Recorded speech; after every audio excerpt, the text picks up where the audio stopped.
प्यारे स्टूडेंट, स्वागत है आप सभी का अपना चैनल न्यू क्लासेस में। आज का वीडियो क्लास 10th के स्टूडेंट के लिए बहुत ही इंपॉर्टेंट होने वाला है, क्योंकि अभी मैं आप लोगों को एमसीक्यू क्वेश्चन कराने वाला हूं जो फाइनल परीक्षा में कहीं ना कहीं यहां से प्रश्न जरूर पूछेगा। ठीक है, और याद रखिएगा हिस्ट्री सब्जेक्ट का चैप्टर 5 है मुद्रण संस्कृति और आधुनिक दुनिया। इसके बहुत सारे इंपॉर्टेंट क्वेश्चन अभी मैं आप लोगों को कराऊंगा, बस वीडियो को आप लोग अंत तक देखिएगा।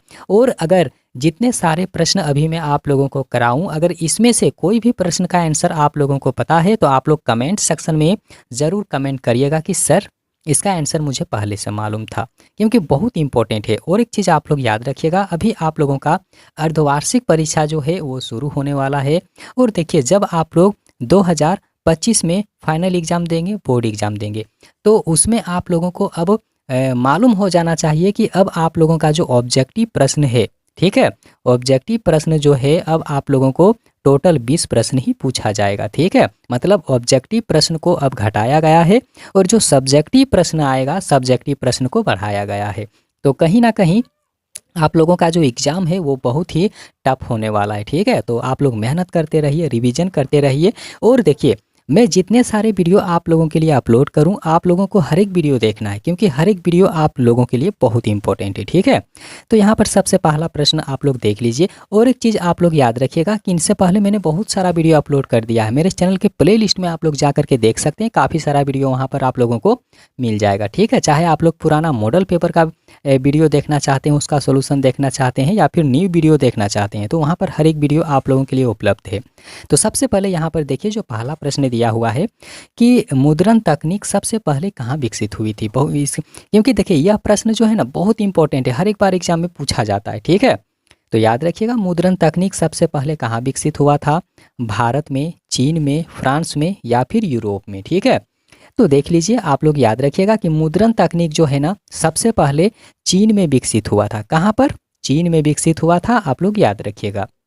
और देखिए, अभी मैं आप लोगों को होम टास्क भी देने वाला हूं, तो उसका भी आप लोगों को आंसर देना है। ठीक है, तो यहाँ पर देख लीजिए, जो जो दूसरा नंबर का प्रश्न दिया हुआ है कि जापान में कब और किसके द्वारा छपाई की तकनीक लाई गई थी। ठीक है, पहला ऑप्शन में है कि 8वीं शताब्दी में अरब यात्री के द्वारा, या फिर दूसरा ऑप्शन में दिया हुआ है कि चीन के बौद्ध मिशनरियों ने ईस्वी 768 से लेकर के 770 के आसपास में, या फिर सी नंबर का ऑप्शन दिया हुआ है कि 6वीं शताब्दी में चीनी रेशम व्यापारी के द्वारा, या फिर 8वीं शताब्दी में मिस्र वासियों के द्वारा। तो इसका जो राइट आंसर होगा ना, आप लोग याद रखिएगा, इसका राइट आंसर होगा, यहाँ पर देख सकते हैं, बी ऑप्शन, यानी कि चीन के बौद्ध मिशनरियों के द्वारा जो है यह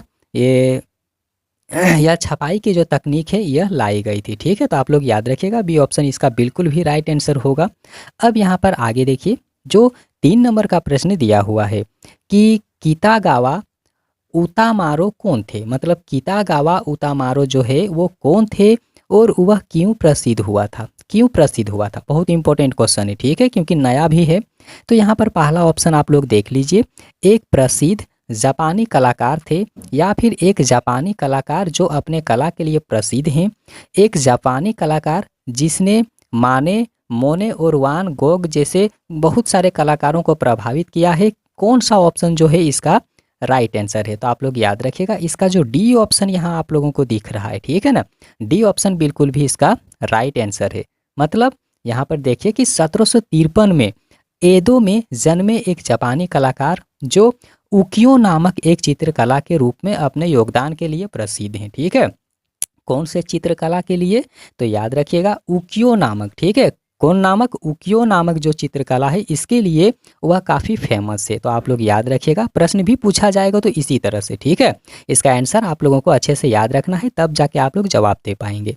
अगला जो यहाँ पर प्रश्न दिया हुआ है कि सुलेखन शब्द का अर्थ क्या होता है। बहुत इंपॉर्टेंट क्वेश्चन है।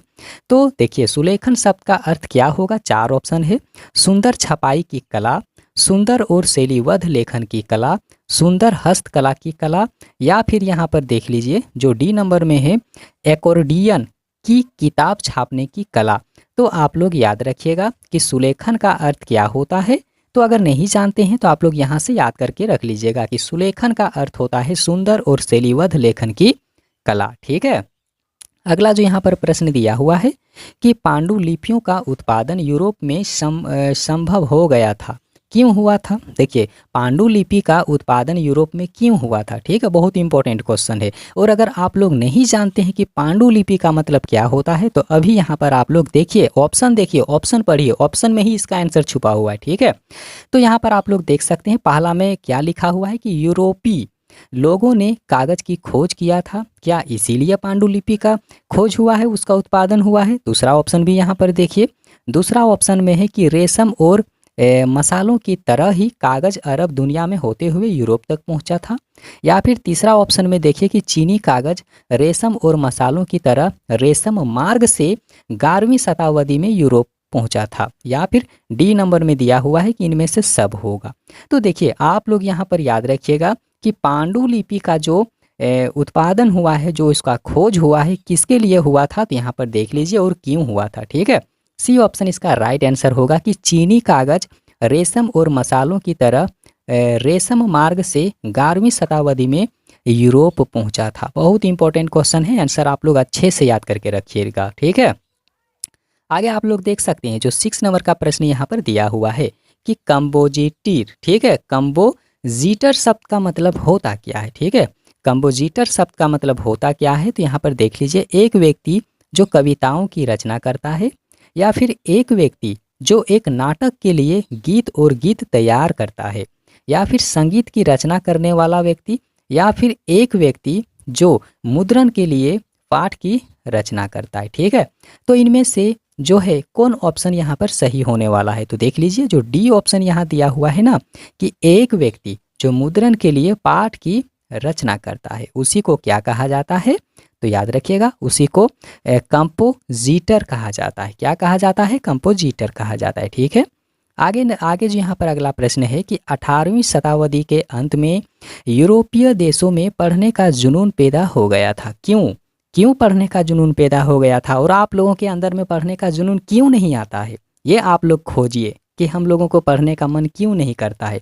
1 घंटा पढ़ लेते हैं तो हम लोग सोचते हैं कि आराम से एग्जाम में पास कर जाएंगे, लेकिन वो उस चीज़ को सोचो कि जब आप लोगों का नाम रोशन हो, सिर्फ पास करने से नहीं होता है।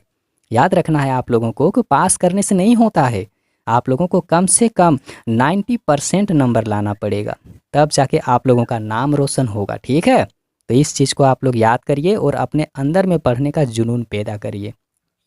तो यहाँ पर देख लीजिए, 18वीं शताब्दी के अंत में यूरोपीय देशों में पढ़ने का जुनून पैदा हो गया था, क्योंकि पहला ऑप्शन देखिए, लोग किताबें पढ़ना चाहते थे और प्रिंटर ने उन्हें बढ़ती संख्या में पैदा किया था, ठीक है। दूसरा ऑप्शन में क्या है कि चर्चों ने किसानों और कारीगरों में साक्षरता बढ़ाने के लिए गांव में स्कूल स्थापित कर दिया था। या सी ऑप्शन है कि यूरोप में साक्षरता दर 60 से लेकर के 80% हो गया था, ठीक है। या डी ऑप्शन में क्या है कि पढ़ने की सामग्री में विविधता थी, इसीलिए पढ़ना लोकप्रिय हो गया था। तो यहाँ पर आप लोगों को याद रखना है, इसका बी ऑप्शन सही होगा। मतलब चर्चों में किसानों और कारीगरों में साक्षरता बढ़ाने के लिए गांव में स्कूल स्थापित हुआ था, स्कूल स्थापित किया गया था, इसीलिए 18वीं शताब्दी में क्या हुआ था कि यूरोपीय देशों में पढ़ने का जुनून पैदा हो गया था, ठीक है। तो आंसर आप लोग याद रखिएगा। अब 8 नंबर का प्रश्न यहाँ पर देख लीजिए कि प्रोटेस्टेंट सुधार था, प्रोटेस्टेंट जो है सुधार था, क्योंकि यहाँ पर हर एक ऑप्शन है ना, ऑप्शन आप लोग देखिए कि रोम में कैथोलिक चर्च में सुधार के लिए 16वीं शताब्दी का आंदोलन होगा, या रोम के अधिकार को चुनौती होगा, या मार्टिन लूथर द्वारा एक नया धर्म शुरू किया गया था, या एक आंदोलन जिसके कैथोलिक ईसाई विरोध शुरू किया गया था। तो इसका राइट आंसर आप लोग क्या जानते हैं, इसका राइट आंसर क्या होगा कि रोम में कैथोलिक चर्च में सुधार के लिए 16वीं शताब्दी का आंदोलन सबसे मुख्य है, ठीक है। याद रखना है आप लोगों को कि प्रोटेस्टेंट सुधार था, क्योंकि यहाँ पर याद रखिए रोम में कैथोलिक चर्च में सुधार के लिए 16वीं शताब्दी का आंदोलन था, ठीक है।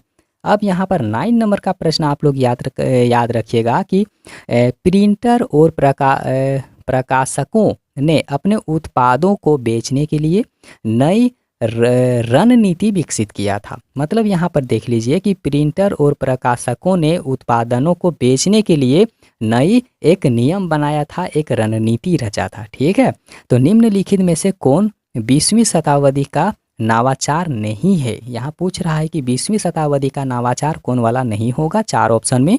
तो इसका डायरेक्ट आंसर आप लोग याद रखिएगा कि महत्वपूर्ण उपन्यासों को क्रमबद्ध किया गया, जिससे उपन्यास लिखने का एक नया तरीका सामने आया था। ठीक है, तो ये यहाँ पर ऑप्शन इसका राइट आंसर होगा। अब यहाँ पर आप लोग देख लीजिए जो 10 नंबर का प्रश्न दिया हुआ है, और अभी मैं आप लोगों को बस यही प्रश्न बताऊंगा 10 नंबर तक के। उसके बाद फिर इसका पार्ट 2 का वीडियो जब आएगा तो उसमें मैं आप लोगों को कम से कम 20 प्रश्न बताऊंगा। तो आप लोग वीडियो का वेट करिएगा। ठीक है, क्योंकि अभी समय नहीं है, अभी कुछ काम से मैं बाहर जा रहा हूँ, इसीलिए आप लोग 10 प्रश्न ही याद करके रखिए, और फिर अगला वीडियो जब आएगा तो उसमें भी आप लोग कम से कम 20 प्रश्न पढ़ने को जरूर मिलेगा इसी चैप्टर से। ठीक है तो यहाँ पर आप लोग देख सकते हैं जो यहाँ पर 10 नंबर का प्रश्न है कि 18वीं शताब्दी के अंत में नए दर्शकों को लक्षित करने वाले लोकप्रिय साहित्य के नए रूप थे। 4 ऑप्शन इसमें दिया हुआ है, तो 4 ऑप्शन में जो इसका राइट आंसर होगा, आप लोग राइट आंसर इसका याद रखिएगा। इनमें से हर एक ऑप्शन जो है बिल्कुल सही होगा। अब मैं आप लोगों को हर ऑप्शन बता देता हूँ। ठीक है, यहाँ पर और एक बार आप लोग याद रखिएगा कि 18वीं शताब्दी के अंत में नए जो दर्शक को लक्षित करने वाले लोकप्रिय साहित्य के नए रूप थे। मतलब 18वीं शताब्दी में अगर कहा जाए तो नए लोगों को अपने ओर आकर्षित करने के लिए कौन सा साहित्य सबसे मतलब मेन था। ठीक है, ये यहाँ पर पूछा जा रहा है। तो यहाँ पर देखिए पहला ऑप्शन में क्या है कि मनोरंजन के लिए रोमांस, इतिहास, पंचांग, गाथा गीत और लोकगीत, ये था। ठीक है, दूसरा में भी देख लीजिए कि वर्तमान मामलों जैसे कि युद्ध और व्यापार को मनोरंजन के साथ साथ जोड़ने वाले समाचार पत्र और पत्रिकाएं, ये हर एक चीज़ लोगों को अब अच्छा लगने लगा है। ठीक है, हर एक चीज़। आगे देख लीजिए कि लोकप्रिय साहित्य में शामिल वैज्ञानिकों और दार्शनिकों के विचार, इसीलिए इनमें से हर जो ऑप्शन यहाँ पर दिया हुआ है, हर ऑप्शन इनमें से बिल्कुल भी सही आंसर है। ठीक है, तो ये था आप लोगों के लिए इम्पोर्टेंट क्वेश्चन। और देखिए जब मैं अगला वीडियो लाऊंगा तो उसमें यहाँ से प्रश्न शुरू होगा। ठीक है, 11 नंबर से प्रश्न शुरू होगा। तो आज मैं यही वीडियो समाप्त करने वाला हूँ। तो देखिए आज का वीडियो आप लोगों को कैसा लगा, वीडियो को लाइक करिए, अपने दोस्तों के पास में ज़रूर शेयर कर दें, और वीडियो देखने के लिए बहुत बहुत धन्यवाद।